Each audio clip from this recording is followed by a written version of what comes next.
it's because I love the phone so much. Yeah. I think Reddit, Instagram, TikTok are just incredible. I think they're better content than Netflix and Disney Plus and Paramount Plus and everything. It's just better. Oh man, you're younger than I am or something. But what about the majesty of cinema? Okay, so let's so yeah, record the intro now.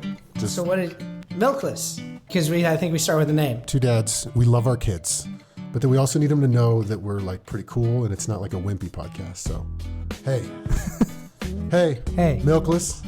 Hey, welcome. Hey, Milkless. Call the audience, Milkless. What's up, Milkless? Max coming at you. What if that's it? That's our first take. On this episode of the podcast, guys, we're going to be talking about something that feels pretty rough for all of us, which is that we like our phones too much. And it would probably be better for us and our children if we did them less. As Max says, do phone. Not good. Here we go. All right, Matt, today we are talking about screen time, but not for your kids. We're talking about it for us, the parental units. How do we look at our phones here? And is it healthy? I mean, hey, a lot of my work's on my phone. Don't come at me, bro. Yeah, why don't you get off my back with all this shit, man? I want to talk about this. You're going to preach to me? You're going to preach to me about phone usage? Get off your fucking horse, man. Am I on A&E or an intervention or something? I'm out of here. Well, dude, I mean, yeah, there is. We all have a little bit of the addict's response when confronted with the reality that we're on our phones around our kids a lot. In talking about the prep for this, you brought it up like 4 weeks ago. You're like, hey, listen, like I feel like the world's coming at a lot of people, myself included, and I don't know, man. I think it's the phone. I remember immediately. I'm like, what do you mean? What do you mean it's a phone? Phone's like the best invention that's ever happened, man. What are you talking about? You're pissing on Steve Jobs' grave with that shit. And I remember being like, dude, you don't know me. And then later that night, I was on my phone and I was looking at my phone at 11:45 p.m., going from the couch to my bedroom. I needed to do like an extra 25 seconds of Reddit, and I walked into a closed door. As your rock bottom. It's a hot topic. Yeah, it feels very addicty. Yeah. So I feel like you and I chatted about it, and I was like, Matt, what do you do? I just kind of chronically leave my phone behind, which I think is sometimes probably frustrating to people who are trying to text with me. It's frustrating to me because I lose my phone like a few times a day. And you don't have the Apple Watch to buzz it. I have a tile thing that's in my wallet, but then I gotta find my wallet. And like the range on it is kind of bullshit. But anyways, I try to leave it behind, but I've never created strict boundaries around it. And I think that does sometimes cause problems. Like I'll have a reason that feels legit. Like I want to put on music and that's on my phone. But then like I'm there and my daughter's trying to talk to me and I'm just like not looking at her. And then what's probably a bigger problem is that anytime I've got like 3 minutes, I'm just watching YouTube shorts. And like that shit, that's time when I should be with myself, contemplating my existence, not watching guys like hit their nuts when they try to jump over something. I mean, we're starting to see that it's like seems to be pretty rough on kids and teenagers, and it's rough on adults too. So yeah, I think a lot of people are talking about this right now. But Maxie, people talk. You do. You're fucking doing this at your house. You're actually doing this. Going free and clear. Well, not free and clear, but regulated. Yeah, started a week ago. Here's the thing. I like doing my heroin in a safe setting. I love my phone. I think it is an amazing piece of technology. I think it helps you be efficient. But there were some parts of the way I was using it that wasn't healthy. I wanted to be able to not be one of those cold turkey people who's like, I'm never going to use Instagram. I'm not going to go on TikTok. I'm not going to do this. It's all toxic. Yeah. That's like a crash diet, man. Yeah. That's not going to last. So I did your thing and I put my phone in the other room anytime the kids are home. And if I have the thought, I need to check my calendar for tomorrow, I go into the other room. Mm-hmm. And the kids have been asking like, so why isn't your phone on you? Because they like to ask me, hey, Dad, Google this. Google that. I'm like, I don't have my phone. I'm here for you. So that's been a strange thing that Dad's apparently always the Google master, always pulling up my phone, even at the dinner table, which will annoy my wife. Like, dude, why are you bringing out your phone? And then how many times do you bring out your phone to do something important, take it out, and then a kid like has a meltdown because they want to look at pictures. Yeah. Or they want to play a game because they saw the phone. And it's like, No, you can't do the phone, but I can. but hi. And then the last little thing, and then I want to hear your feedback on this. Let's talk about an addict. The amount of times that I've touched my right thigh, like someone reaching for a pack of cigs. I mean, yeah, I've probably touched my right thigh and there's nothing there in 1 week 50 times. When I'm walking from, I'm going to take the trash out, I just take out my phone. What's in there? That's like an uncomfortable feeling, isn't it? How reliant you are on it. It feels like cyborgy to me. Like you're not physically connected to it, but you're pretty fucking connected to it. When it happens, when you don't realize it, that's what's strange. Yeah. Like how many times have you done this where you look at your phone because you needed to do something and you get distracted by the text message that is in your notification queue? And then you put your phone down, you're like, wait a minute, I didn't even check the thing I was checking. Yeah. You go again. So I think there's like a couple of things that make phones hard on people. Like social media seems to be one of them. And then the other is mobile. And like when you put mobile and social media together, it means that like the whole world and all of its judgment comes with you everywhere you go, even to the bathroom. And you've made it not mobile, at least when you're around your kids. You're like, no, that is in that room. Mm-hmm. And like that room is for if I need to do something on the internet. But otherwise, I'm here in my house and the whole world is my house right now. It doesn't include what's happening in name the country. Right. And then the other thing that I think is smart about it is useless to just tell yourself you're going to be on your phone less. Like you have to do some things. You have to create some boundaries that just make that. So I don't think, at least for me, this is not a thing where I can just be like, I need to do better. And then next week I will. It's like about creating some structures for yourself. It's super interesting. So like, let me just hit some of these studies which helped push me over the edge. Because I remember when you said it to me, you're like, just leave your phone in the other room when the kids are home. I was like, what if I need to check my calendar for the next day? Mm-hmm. Like an addict kept justifying how I needed it. But quickly, let me just get these studies out of the way so I can like focus on this conversation with you here. But these are important because they really round it out. This is going to blow your mind. So AT&T rolled out smartphone service. I think it was like LTE or 3G back in the day at different times in different places. And an economist basically cross-referenced this with childhood ER visits, and area by area, childhood ER visits increased. Also, there's this whole thing that this really interesting child psychologist, Hirsch Pasek, said, PhD, child psychologist at Temple. It's very important for language development to have like a cadence and a flow back and forth. And when that is broken, it's kind of like jarring for the learning. And they proved this in a study. They had all these mothers and their 2-year-olds were brought into a room. Okay. And they're like, teach them this word. Blicking means bouncing, and frepping means shaking. Okay. To teach these 2-year-olds these words. Each got a minute to teach each word. The control group had the full minute, and they were able to teach like almost like 100% of the time, teach the words in 1 minute. The other half had 30 seconds and then would get a phone call, would talk on the phone for 30 seconds, and then have another 30 seconds after to teach the thing. Uh-huh. Just that disruption alone, Uh-huh. like those kids didn't learn the word. Yeah. Which is just kind of mind-boggling to me because it's the same amount of time. And just that disruption alone really proved that point. But it was like across the board.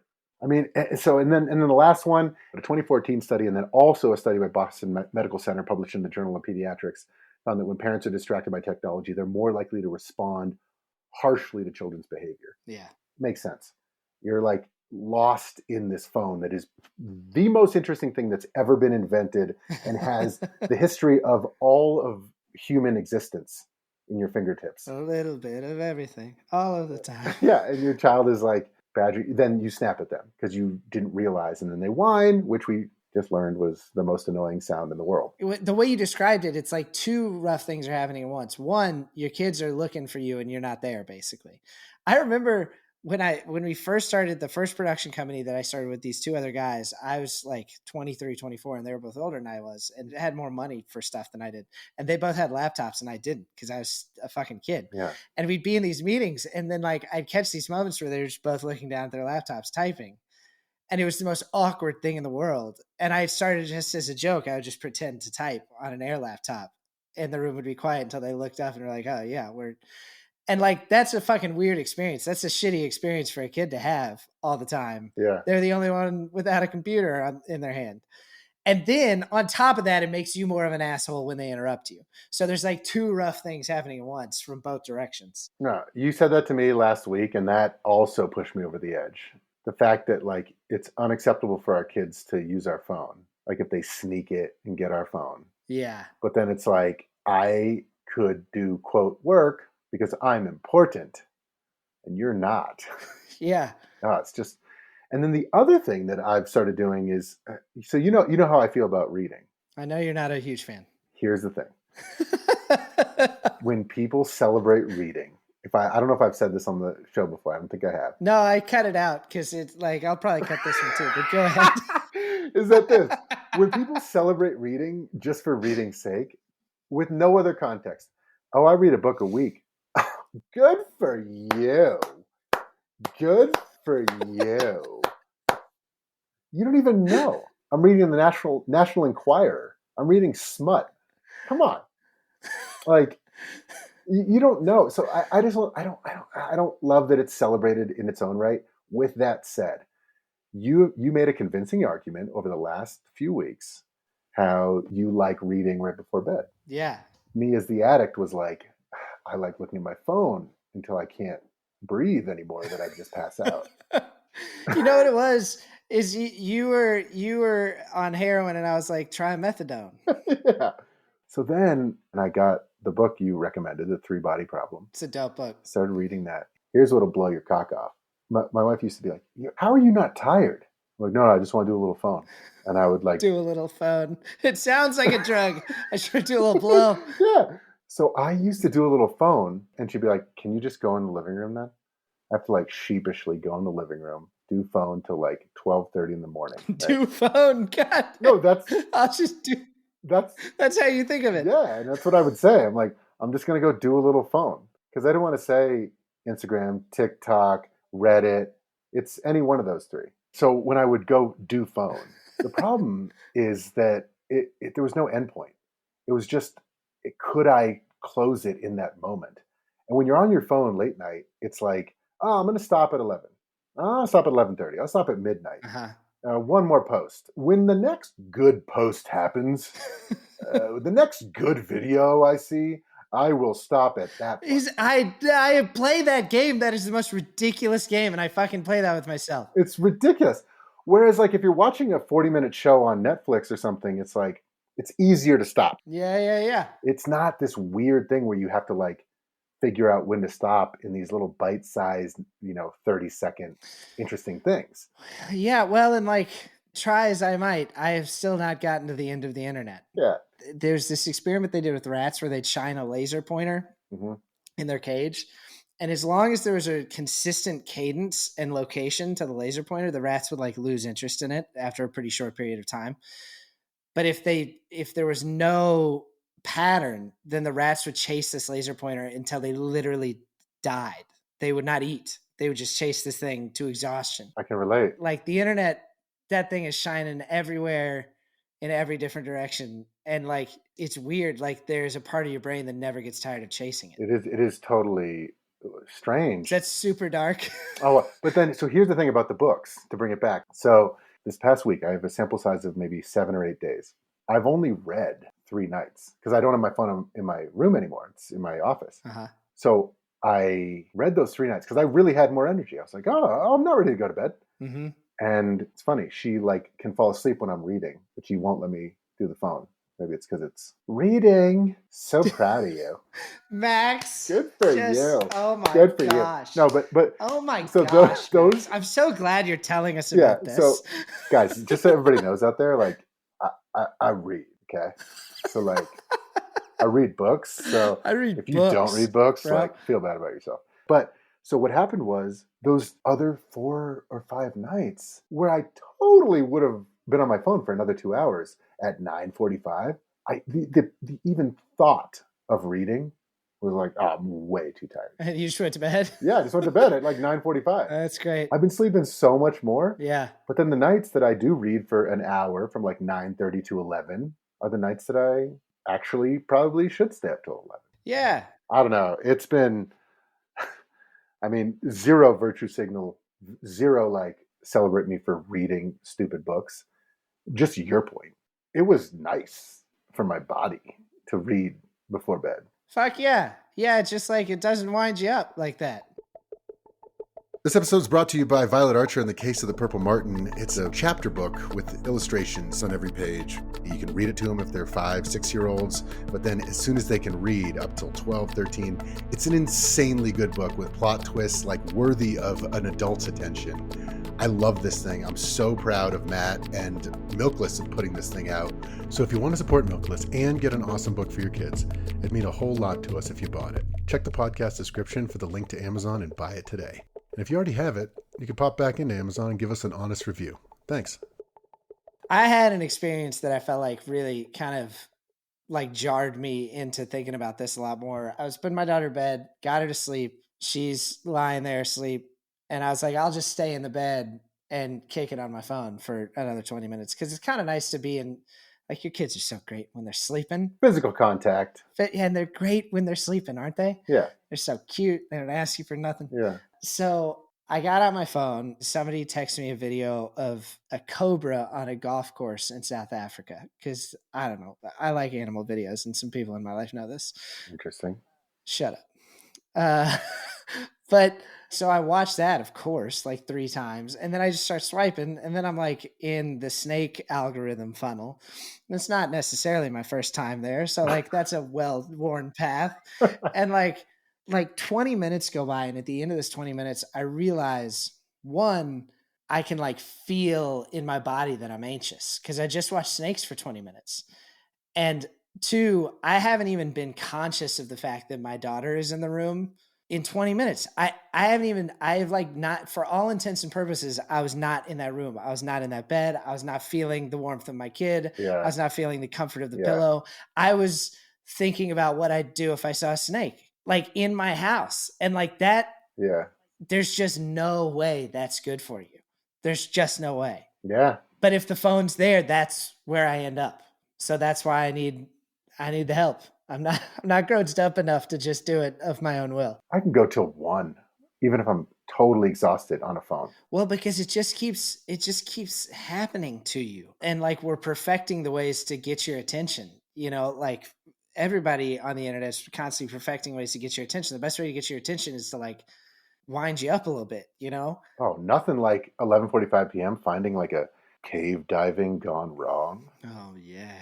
Oh, yeah, baby. This is a kick in my fight or flight a little bit. I can stay until the 1. What do they do? It's like just scary enough where I'm not like scared. I don't like rape or murder, but caving. And there you are in bed at like midnight holding your breath. Yeah. While you watch somebody that you think might die. Yeah. I am eager to impose some more structure around the phone. Dude. In my house. We both did it. We both did it the whole last week. And we were both on our phones. Call it what you want. Sometimes it was work. Sometimes it was calendar. I mean, my wife is the CEO of our house. She runs the biz. There's a lot of like phone involved in that. There's a lot of, but you know what? We plugged them both in the office, and that's where you do phone when the kids are home. Yeah. Something you said before is like, you don't want to exit the party. Uh-huh. And you want to be a good hang. So you want to like be with your kids, you know, doing a little work kind of like here and there, but like you kind of want to be with your kids because you miss them. That's a tough one. Yeah. But I'd say it's better to do 30 minutes of where you are fully invested than 2 hours of like distracted parenting where you're kind of signaling to your kid that like this stupid thing is more important. Yeah. You got to go sign them up for soccer camp. You got to go do school lunch. You got to go do groceries, whatever you got to do. Do it. It's just great. Like our son has been on the green light thing that we talked about a little bit ago, like the little debit card. He's like now obsessed with stocks. He's telling me today, he's like, dude, Netflix, ripping. Are you kidding me? He's like, why is Meta up so much? He's obsessed. But he had an extra phone we had just floating around the house. And we just saw it happen where he was checking the stocks every 10 minutes. You just see how it happens. Yeah. And then we said, you know what? You want to check it? Check it in the office. Guess how many times he checks it? Twice a day. You might have just saved him from being a Bitcoin bro. I'm telling like can you imagine having a Bitcoin bro for a son? Dogecoin. I mean, like seriously, like he was. So here's the thing. I'm still pro phone. I'm still pro heroin. Okay. Anti-book. No, wait, you're also pro-book I'm now. pro-book, but let's not celebrate it for book's sake. I'm saying I think we don't usually prescribe stuff. We're not, experts other than the fact that we have a podcast. I think we got something here, man. You helped me get there, and then I've been doing it for 1 week. We'll see how long it lasts. I think it should be forever. When the kids are home, the phone is in another room. Do what works for you, but make it intentional, because I think that the way I fucked up over the last however many years since smartphones have been out, there was no plan. And it's just too powerful to do that. And then maybe don't do your phone in bed. Everyone says it. And I was like, you know what? Why don't you get fucked? Don't tell me what to do with my phone. But it's because I love the phone so much. Yeah. I think Reddit, Instagram, TikTok are just incredible. I think they're better content than Netflix and Hulu and Disney Plus and Paramount Plus and everything. It's just better. Oh man, you're younger than I am or something. But you know what, dude? But what about the majesty of cinema? I feel like such a fucking old man. Let's watch an LA Confidential DVD together, and we'll like that because that's great. Yeah. But the modern content, I'm telling you, man, if you have a really good feed on TikTok with cave diving gone wrong and stuff like that, I mean, it's quite interesting. The thing I don't like is the fact that I wasn't able to control it. Yeah. If you can't control how you do your phone, don't bring your phone into the bed. I know everyone says it. Everyone said it to me for years. Oh, it's the blue light. It's not good for you. Why don't you go fuck yourself? Don't tell me what to do with my phone. Eat fucking shit. Eat fucking shit. You know what I mean? It's like, I hate it's really not good. Your sleep is going to be bad. It's like, don't talk about the sleep, bitch. You know what it is? I can't stop. Yeah. It's not just that the thing that takes energy is not pulling your phone out of your pocket. Muscle memory. It takes no energy to pull your phone out of the pocket. We've gotten to the point where you have to exert energy to not do it, which means if that thing's on you, it's either occupying your attention or it's leeching energy away from you just for not reaching for it. Like, I agree with you. There's amazing stuff on there. And especially I like YouTube a lot. I just think there's a lot of like incredible stuff on YouTube that you do not find on television. Like really in-depth examinations of things that are actually like important and interesting. Yeah. So I love that shit, but I know that without boundaries, like I can't handle myself. And then I stop reading my book and so I think I like that. My job is to like just create clearer boundaries. I've started with habits, but I need good boundaries. Yeah. I mean, my appeal to other people who were like me 1+ week ago were literally. I remember when I was an addict like you. I have my 7-day shit, but basically, like, I love the phone, and I think that people 100 years from now will look back on us and be like, that was when it got unleashed, and it twisted up a lot of people. I was watching this thing. It might have been, you know who it might have been is Neil deGrasse Tyson. That guy annoys me, and also I like him, and also I don't like him. Yeah. But I do like what he says without enjoying him. No, he's super annoying, and he's fucking amazing. And I feel the exact same way. He loves smelling his own farts so much. God, he loves it. Yeah. But then he says shit, and you're like, that's cool, man. No, yeah. So one of the things he said is it takes, and he's probably not the first person to say this, but that it takes any animal 20,000 years to meaningfully evolve, like biologically. That like the process of evolution is extraordinarily slow to go from one being to a different kind of being. Yeah. So like our brain, like we're trying to deal with all this technology with like caveman brains. Like in the scope of history, this shit is so recent to us. And the mobile part of it and the social part, the internet part of it happened in our lifetime. Like I remember when they turned on the internet. You remember they started turning on the internet kind of regionally at first? Yeah, going to AOL chat rooms. Yeah. I hope that we look back on this period and we're like, oh man, there was a time when humans really didn't know how to be in control of the relationship with this stuff. And so it was kind of controlled them. But then we figured it out. And I do think like, you know, these kids that have grown up with phones, you hear a lot of like, oh, they're really struggling. And I think that's true. I think we've created a hard world for them to be happy in. But they're going to be the ones that maybe can figure out how to like be in charge of that relationship. I just need it in the other room. I can't have it close to me because I'm not in charge. But also, like it's not. I think we're so binary, especially in American culture. We're like, oh, cell phone bad, no cell phone. Yeah. Get rid of Facebook, Instagram, TikTok. They're all toxic. It's like just another extreme. Yeah. What's that middle ground? What's that nuance? How can YouTube Shorts, TikTok, Instagram, Reddit, whatever, iMessage be part of our life and not be driving us? We're not that far away. I think the key, I was talking to my dad about this. My dad was a lawyer the whole time I was growing up and until he retired.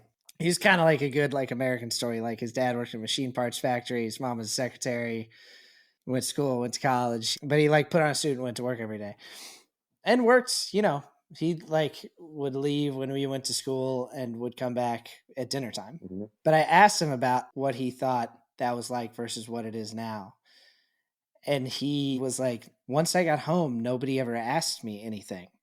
And the only way they would have been able to do that was if they called me, like if they called the house, but they only would have done that in an emergency. And that only happened like 3 times in my entire career. Because of the technology, there were boundaries. And now there are no boundaries. And there aren't even any boundaries between our life in the world with our kids and our life on our phone where people are in caves. They might die, but it's very exciting. Yeah. The trick is like, we got to impose the boundaries now, because to have them be blurry, I think is hard on you. And I think it's hard on your kids. I remember I used to have Slack notifications on. We were running a software company, tech company, and I was one of the executives. If something came in at 7 p.m. at bedtime, yeah, like that's all I could think about. It was like Rome is burning, but it's like there's nothing I can do then, and I wouldn't actually do anything until the following morning. So a big unlock for me was turning off Slack notifications from 5 p.m. until the following morning. yeah. If someone needed me, I told everyone, I don't have that on. If you need me, call me. I turned into your dad. Yeah. And like that, Yeah. that changed my life. Like that was amazing to not. Yeah. You know what? You know, one time, one of my best friends, or he worked for me, sent me something that was very, very stressful at 10 p.m. And I remember I got really mad at him the next morning. I was like, Drew, why would you send me that at 10 p.m.? I couldn't sleep. And then it was like, that's kind of my own thing. Yeah. That I had notifications on. Right. And I read it at 10 p.m. and then couldn't sleep. Yeah. I was actually mad at him that he sent it at 10 p.m. I'm like, why wouldn't you wait until the morning to send that? Yeah, I've done that before. I'm like, you send that to me on a fucking Saturday? Are you kidding? It's like, well, you looked. Yeah, it's tough. But I mean, again, the lines are blurry because like sometimes emails that I need to read over the weekend will come to, but I don't know. It's just, I guess all of this is say like, you need to have your boundaries and be really clear about them, or you're just kind of always on the clock. That's no way to live. And you know what this reminds me of is when I was doing the company, you know, we were working on Fair Harbor, we were working real hard. Phone's always on. Turned off the Slack notifications. But then even then, it was like, it was my life, you know, and it was great. It was actually quite fun. But what was interesting was when we went to Europe, we sold the company to Booking.com. They're in Amsterdam. I remember saying like, oh yeah, sometimes like we work so hard, answering emails all night. And Nordic culture is they're like, oh, you can't finish your work during the day? Apparently, if you work late, it is seen as you are incompetent because you can't get your shit done during the day. Whereas American culture is like, that's like a badge of honor. I was working till 9. Yeah, it's hustling. Oh, wow, look at that person. They are amazing. Yeah, I'm guilty of that. But it's like, oh, you can't get your shit done? What's wrong with you?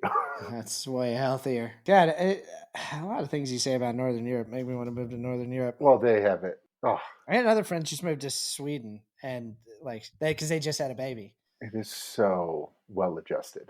Yeah, fucking hell. Like what we're trying to find is a lot of that. It's funny. I think a lot of times Northern Europe gets idealized, certainly in my house. And, you know, there's grass always greener and we like living here. But there's a lot of advantages those Northern European countries have. They're smaller. They're like more homogenous populations. There's like America's taking a bigger swing than they are. But I do think when you look at those countries that seem to just be doing a lot of things right, one thing that they all have in common is they fucking take care of their kids and they support parents in taking care of their kids. Yeah. And so people grow up not quite so fucked up. and then they like make better decisions. I like to bring it back to what we're talking about here. There's just nothing more important than that. Well, it's like weird, like not to be weird, like, oh, they haven't figured out, because like, you know, honestly, they love America, and a lot of my Dutch friends would be like, you know, that market is so big because if you're like the best in the Netherlands, like you can only be so big. There's a lot of good stuff about America as well. You can get rich as fuck. Yeah. Oh my God. Yeah.